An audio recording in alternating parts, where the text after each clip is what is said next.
Hey, what's up everybody? It's Lids, and we're back for some more Gwent, and today we are going to be playing more of the Battle Rush seasonal event, which means that we have only 8 seconds to complete our turn, and 15 seconds to choose cards in between rounds, which means that we need to play fast. Today we're going to be playing a Scoia'Tael deck, so let's take a look.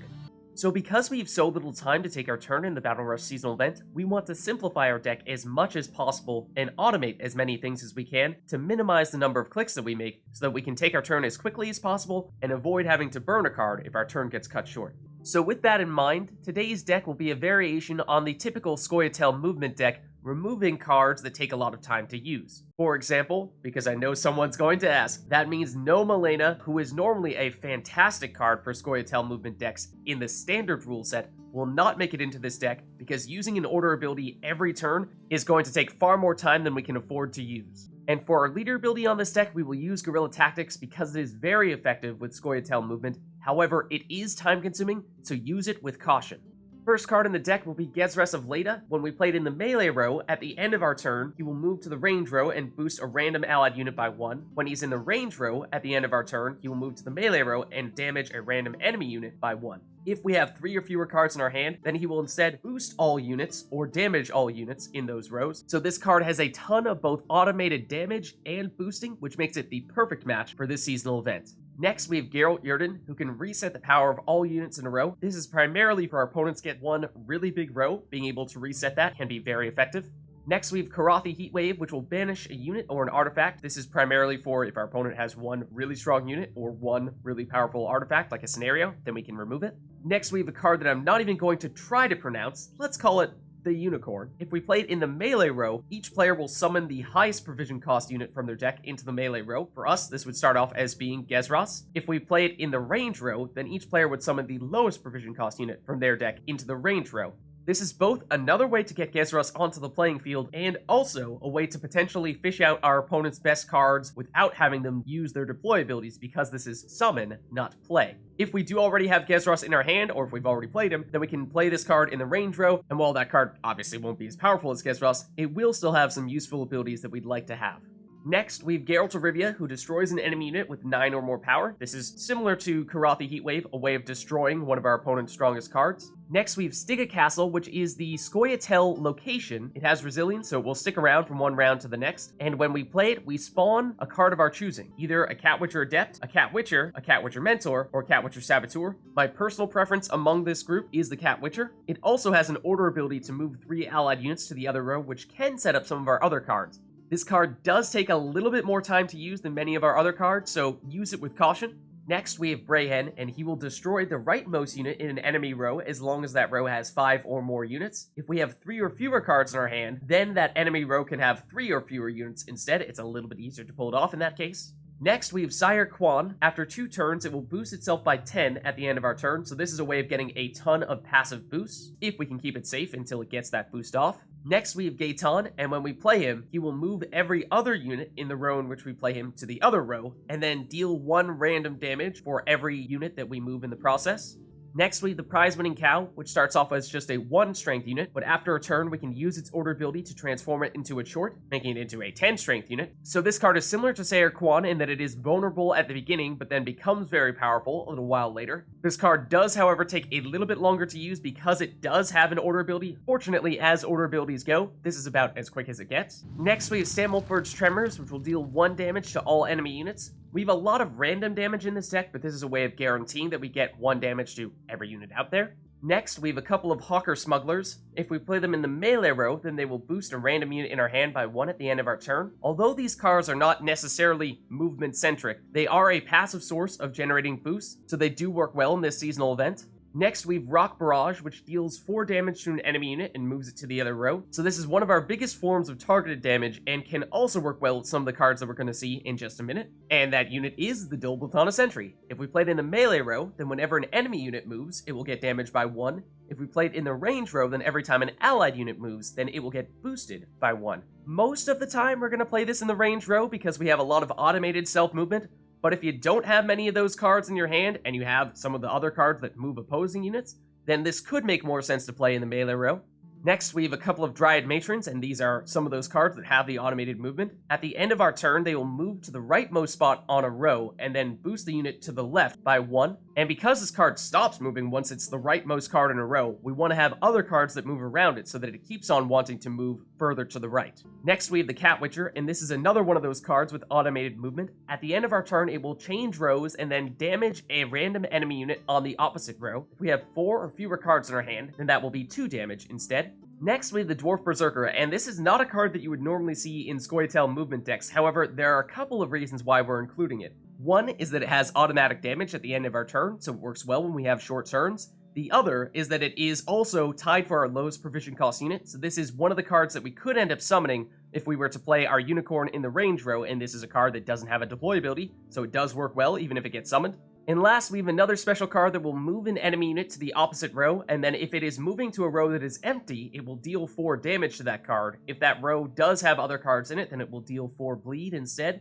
So there's a look at the deck. It is movement focused, however, like I said, it does exclude some cards that you would normally have in Scoia'Tael movement decks because they take too long to use, and then does use some cards that you would normally not see in Scoia'Tael movement decks because they provide either passive boosts or passive damage. So I know that looks a little strange, and for that reason you would not want to play this deck in a standard match. However, in the Battle Rush seasonal event, speed is most important, and therefore we are prioritizing that. So let's go try it out. Okay, so we'll go against Syndicate here, and we'll go first. Okay, so let's emphasize the self-movement first, so let's get rid of some of our special cards that are more damage-oriented, I think. And maybe swap you out as well. Okay. Got a little bit of both in that case, but I think we probably still lead off with a Dol Blathanna Sentry in the range row to boost ourselves when we get moved, and we might even want to use our Tactic on him. Make sure he sticks around, because that is one of our key setup cards. Then we'll probably go either Cat Witcher or the Dryad Matron next. What are you playing at here? Getting Passive Flora out? Well, we could immediately banish it with Korathi Heatwave. And I'm thinking we might opt to go that route here. Let's do it. Okay, now they're throwing out all their Passive Flora Peaches. Let us get, I think, a Cat Witcher out there. Start dealing some damage to him.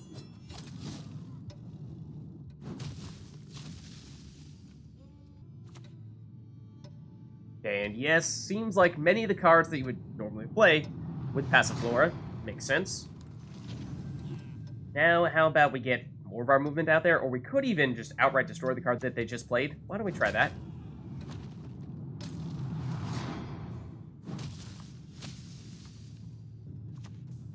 Okay, that card is going to get boosted like crazy if we let it stick around.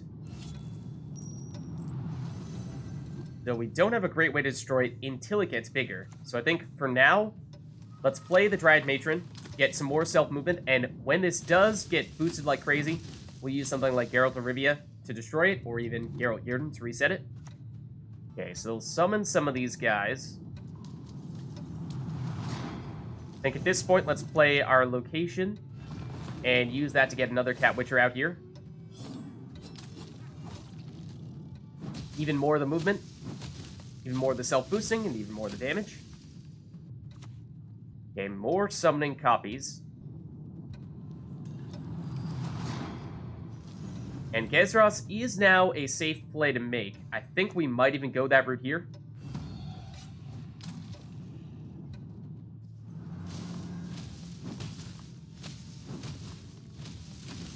And one of the benefits of Scoia'Tael movement is because there's so many things that are happening after your turn ends with all the movement, you have time to plan out what your next move is going to be. Okay, and our opponent does pass from there, does bait out one of our best cards in Gezras, so that is a little bit unfortunate.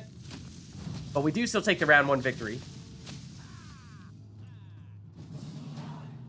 Okay, and we've used one more card than our opponent, so I think we do want to dry pass here. If we're thinking long term, I think we might get rid of Stammelford's Tremors. And Dwarf Berserker is not one of our better cards either. Cat Witcher could work well. So let's pass immediately. Force our opponent to play a card here, and then we'll go 9 cards apiece going into round 3. Okay, and that, I'm assuming, is largely just meant as a throwaway card for them. Okay, so I think we want to emphasize some big cards here, like Saer Qu'an and the prize-winning cow, if we can switch you over into a short. Let's try getting rid of you and you. Okay, and we do have a Dol Blathanna Sentry to work along with something like a Dryad Matron and Cat Witcher, so that can work as well. Okay, Oniromancy, do you have time to do it? I don't know that you do. Well, that is one of your better cards, so maybe you did pull it off after all. Let's play you first. Because if we play you in the melee row, you'll give us a boost to a card in our hand at the end of our turn. Then it'll probably be the Dol Blathanna Sentry, likely in the range row. Okay, you're playing some defenders here. At least those scarabs that spawn in will be. Don't think that affects us too much because we got rid of most of our targeted damage. Though, if necessary, we could even use some leader ability charges here to move some people around. If we wanted to get those defenders out of the way, but I'm not really sure that we do. You, however, if we could move you out of the range row, that would be nice. It will take some time. Let's get you out. Then I think this is going to be one of those occasions where we want to be protective of our leader ability here because it takes some time. Deliberately going to try to cancel this one out. Okay, so I knew that I was only going to have time to target a specific unit twice. Otherwise, if I kept the leader ability active, then it would have randomly targeted something, and it probably would not have been this guy here. So I deliberately saved our last charge to get this guy next turn. Or whatever else we want to try to mess with. Okay, so let's play you here, and then let's move you out of the range row. That way you can no longer do your thing, generating the coins. And we got some of the movement set up. And we'll probably want to try to get out something like Saer Qu'an or the Prizeman and Cow soon, because they take at least a little bit of time before they can do their big boosts. Okay, lots of summoning here. Oh, and tons of coins. Okay, that's a little bit concerning. Let's throw Saer Qu'an out there and put it where the Dryad Matron will change positions with it and boost it up a little bit more, make it a little bit less vulnerable. Okay, now you've got a lot of coin generation. And this card's going to get pretty high up for that reason, but we have some ways to destroy those high-value cards. Let's get the Prizeman and Cow up there, because again, this is another card that we want to change into the short for, make it much stronger in the process, so it actually doesn't make much of a difference if we boost it right now. It's going to change to 10 strength once we change into the short. It's not going to get boosted, unlike Saer Qu'an. Okay, unfortunately, they did split the townsfolk between two different rows, but I think we're going to, destroy one with Geralt, likely, and then reset the other one. Let's get our damage out with the Dwarf Berserker, and then we'll use our Geralt's last. So I'm thinking, ideally we would destroy this one with Geralt of Rivia, and then reset this row, because this row looks like it could use a little bit more resetting. But this card could also get boosted a lot. That could influence. Okay, if you're going that in the melee row, this is definitely where we reset. This is definitely where we destroy. Let's destroy next. Then we'll reset here.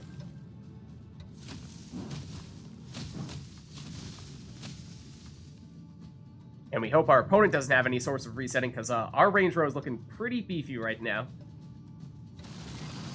Yeah, and they are focusing everything on the melee row, which is definitely a mistake.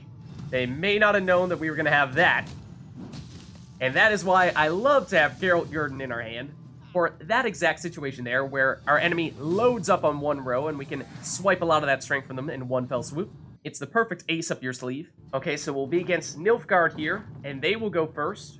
Okay, and we have Gezras and the Unicorn in our hand at the same time, which we don't really want, so let's try to get rid of the Unicorn, and then maybe the Berserker as well.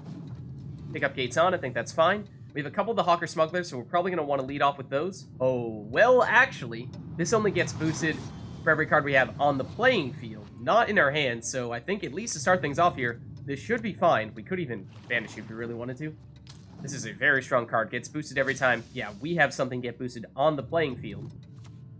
Oniromancy, will you have time to use it? Well, looks like you're going to try to create your own copy of our Hawker Smuggler here. Well, we have another one coming. You could also move yours to the opposite row, which we might even choose to do immediately here, to shut yours off. You'll both destroy it, and even if it didn't destroy it, would have moved it to the other row, and it can only do its thing in the melee row. So we also, if we wanted to, could have opted to use our leader ability to switch rows, but I think we'll try to hold on to that as much as we can. And in fact, well, they're going to use their leader ability to create a copy of this, and we can move it to the other row, as we were just saying. And we could also throw this down. We could even do that if we wanted to, but let's move you. Then next turn, we might use Rock Barrage on the Alba Pikeman. Get that out of the melee row to keep this a little bit safer. Okay, so Assimilate, yeah, I don't know. I'm not a huge fan of the Assimilate stuff. Let's go for this. And in many ways, we're planning for round 2 or round 3, really. Boosting some cards up in our hand, and we don't have a ton of strength out there right now, of course.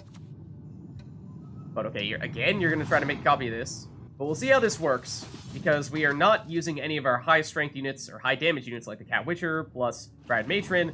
Ideally, we would have a Dol Blathanna Sentry to go along with those guys, but I think now is about the time where we need to start breaking them out. So let's throw you out, and then we'll probably want to use our Korathi Heatwave to banish you, if we have any hopes of winning this round, or if we feel like we just want to hold out and win in a future round, then so be it.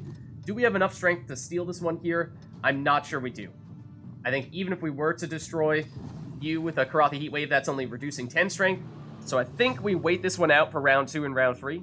You did get some boost for your hand, but I think we definitely got more. We got a Matron, and then we could hold on to, I guess, everyone else. A couple of Geralts in what could be a short round. May not be great, but let's try it. Purify and Assimilate. This might be a throwaway card. I'm a little bit wary of that. So let's throw out a Cat Witcher, and we'll play you in the range row, so you'll deal 1 damage. And even if our opponent passes immediately, then we have beaten them from this 1-card play here. Because something tells me that might have been what they were planning. No, they're going to lock it, and we actually don't have any ways to unlock, so that is unfortunate. But what if we say, threw you out, we can at least boost this card once, even if it's not moving anymore. And then from there, we'll see how much further our opponent is planning on going. More Assimilate and damage means that Saer Qu'an is a little bit difficult to get out here right now, but it is tempting if we were to put you here. That could potentially work. Let's try it. If we had a little bit more time, could have also opted for using our leader ability to move it around a little bit, give it a little bit more boost. But now at least the 2 damage from you is not going to be enough. Yeah, you're just going all out Assimilate here. Oh, we actually should have... Oh, no. Okay, we did play in the right spot. You just moved already. We could move everyone here. I'm thinking we might go for that, because we kind of want to save our other big cards if we can. There's the big Saer Qu'an boost. We've certainly taken the lead after that. Next card probably would be Gezras, unless you have a big card that we want to banish, and you may have just done that. Thinking we don't want you to use your leader ability again, so this might be our best opportunity to use a Korathi Heatwave here. Yep, and they pass after that. Okay, so we'll take pretty simple round 2 victory then. And we are holding on to many of our biggest cards still. Gezras, a couple of Geralts. Problem is, with short rounds, Geralt sometimes doesn't have enough time to reset a big row or destroy a 9-strength unit. There might not be any out there. Okay, so we drew into Cat Witcher, Brehen, and Dwarf Berserker. Let's get rid of the Dwarf Berserker, I think. Get another one. Nah, let's try something else. That's not a great sight, because we'd like you to get us Gezras, and we have Gezras. Let's play a Cat Witcher here. So we don't want to play you right now, because this won't destroy anything, obviously. Want to save the Geralts. Want someone to either boost or deal damage to with Gezras before we play you, and we might end up playing the Unicorn in the range row here. Okay, you're going to create your own Cat Witcher. Fair enough. We can take a quick look at our deck. I think Chort would be our highest unit. Our lowest provision cost would actually be Dol Blathanna Sentry, it looks like, and we definitely want one of those. And it gets out their Van Morlehem Hunter, which has a deploy ability, and it doesn't get to trigger that when it gets summoned, so that works well. That is basically exactly what we were looking for there. They're going to get more Assimilate out there, sure. Now Gezras is looking much better. I think we do this, and then we might even try moving our Cat Witcher. Ideally, cancel our next round of leader ability. No, it was not quick enough, so we'll randomly move another one. Okay, moved our Cat Witcher again, which is not the end of the world because it was weak and I wanted to make sure that it stayed alive, but wanted to deliberately have you in the range row where Gezras would boost you. Now we're looking at either a Geralt or a Brehen, and it depends. If they play another card here, we could use Brehen. If you play a big card, then we could Geralt of Rivia ya. Okay, where's this going? Okay, so that means no Brehen. We could reset this row, and honestly, that might be as good as it gets here. As I said, in rounds like this where they're kind of short, Geralts tend not to be nearly as good, but it may not matter here. We have enough of a strength lead that as long as our opponent doesn't have a Geralt of their own, then we might be fine. We'll see what they swipe with Cantarella, and if you want to play that in the range row, that's fine. I mean, well, now it's going to get destroyed, but it would have gotten boosted by Gezras. Okay, and still no use Brehen here. No use for Geralt of Rivia either, unfortunately, so I think we're just throwing down Geralt. We want to play him in the range row, because that is the place where Gezras does the boosting, as you see here. And then lastly will be Brehen, and assuming that our opponent will play a unit here, we hope they do, then we can destroy it with Brehen, or even just the Cat Witcher moving. We can destroy that. Okay, Neuromancy, I think you waited a fair bit to play that, so I think this is going to get randomly placed, and we could certainly destroy that. But I think we might actually prefer the Cat Witcher, and we actually need to do the Cat Witcher, so we'll do this. Get rid of 7 strength and one of your better units. And it's looking pretty safe here. I think even something like a Geralt Yrden in our range row wouldn't be enough. Or melee row might even be better. Coup de grace, I guess. Yeah, on Geralt Yrden. Might be exactly what we were anticipating. It is. Do it on what? The melee row if you have time to target it. I'm not even sure you will because your turn is over right now. So it goes in range, and even then, not enough. So a little bit unconventional that time. As I was saying when we were talking through our deck, it doesn't need to be exclusively the Scoia'Tael movement that we focus on, so we were biding our time a little bit in round 1, and then we broke out the big stuff in rounds 2 and 3. Okay, so we'll go against Nilfgaard here, and they will go first. And we do have the Unicorn. We don't have Gezras, but that works well. We can get him out using the Unicorn. Let's get rid of you, and maybe even you as well. To be honest, Prize Winning Cow is okay. Interesting. You're going to be boosting yourself here, or are you going to transform soon? Okay. Then what if we got you out at the beginning here to boost some cards in our hand? Certainly could be an early target for a lock. Okay. Looks like you're going to play this, which gets boosted every time you play a card with a deploy ability, and yes, you do also lock early. That does free us up a bit to get the Dol Blathanna Sentry out there. We don't have a ton of movement here, so we don't have great synergies to go with it. In fact, one could make the case that it might have even been a circumstance in which we could have played you in the melee row, so we can move some cards around with something like Rock Barrage. Yeah, okay, well, now you're going to just destroy it altogether. And at this point, don't have a lot of things we'd like to have out here other than, say, a Cat Witcher fairly early on. Should be fine, and we actually ran out of time there. Couldn't choose which row I wanted to put it in. Probably would have opted for the other one, so we could immediately deal damage to the Nausicaa Sergeant, because you had an armor. But a lot of cards here that we would ideally save for later on in a round. We could get Gezras out with you. We could move you. I think we might want to do that. Or outright destroy you as well. It only does things in the melee row. Okay, now you'll play a random card from your... Well, not random. You get to choose a card, although if you can do it fast enough. Okay. With the highest cost card at the top of our deck, you might be about to steal it, and it might be time for that reason for us to make sure that we play Gezras. Like so. Okay. Not exactly the most ideal of circumstances in which to play Gezras, but I think that our opponent was likely going to try to steal it after that. There's a chance that they played this card in the wrong row because they didn't have time to play him where they wanted to play him, and you are likely about to destroy Gezras. But we'll see what happens here. Yep, Gezras down. Brings us a Dryad Matron, which is not terrible. Then we could, say, use something like Gaetan, or even Prize Winning Cow. Let's go Gaetan for some damage here. Though it's still not quite enough. Snowdrop, do you have time for that? Lots of cards that take a long time to use. Does make you wonder. And we could destroy you with Brehen, which is tempting. Think we might go with that here. And then I'm eyeing something like a Geralt Yrden on this row, or maybe even Geralt of Rivia if this gets up to a 9. Okay, yeah, so this is probably what they were trying to set up. They're trying to get a big card at the top of our deck. And, well, they did still get one. Ooh, I'm thinking, yeah, we might just Yrden now. Normally good to wait, but with that many big cards there, could have potentially destroyed something with Geralt of Rivia. Ooh, Shoop, stay off. What are you going for? Resilience, maybe? No, boost an allied unit by 4. Okay, this card is almost a 9. I think we play the Prize Winning Cow.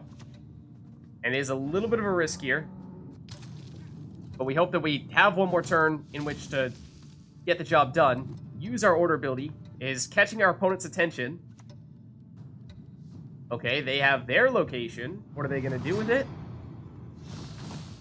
Set the power to the provision cost of the highest unit in our deck, which I think was quite high. But we can destroy that card. I think we have enough here.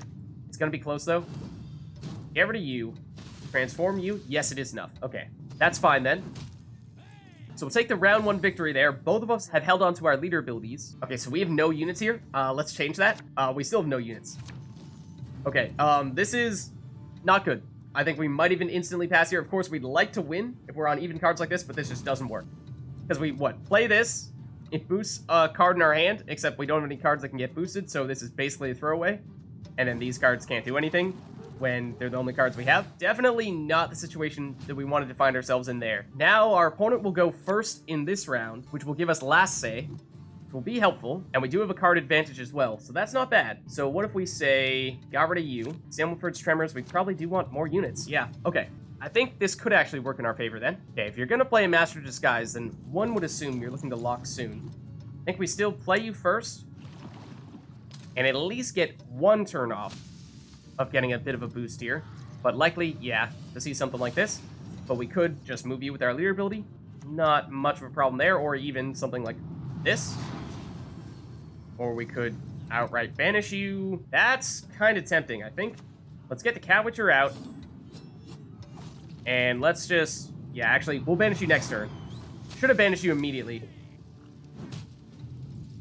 But there are too many options to get rid of this card. So now I think we will use Korathi Heatwave on it. Okay, that's fine. Let's get rid of you. Meant to do that last turn. Then Saer Qu'an, we need to be a little bit quick about this. Damage by 4 at this point. Yeah, okay. Let's get you. Because you do take a little bit of time to get boosted. We could even swap some rows on you, just to keep you a little bit safer. Let's do that. Might even want to do the same thing with the Cat Witcher if we can on our next turn. If you aren't about to damage it, where are you putting this? Okay, let's damage someone with this card here, I'm thinking. Possibly even destroy you. And then let's move you, just to keep you alive. And then this will be enough. We'll throw out the Dwarf Berserker, because we can. And there you have it. So there's a look at a Scoia'Tael movement deck tailored specifically for the Battle Rush seasonal event. If you liked the video, then make sure to hit the like and subscribe button, and leave a comment down below to let me know which of the decks that we've used thus far is your preference for this seasonal event. Thank you all for watching, and I'll catch you next time.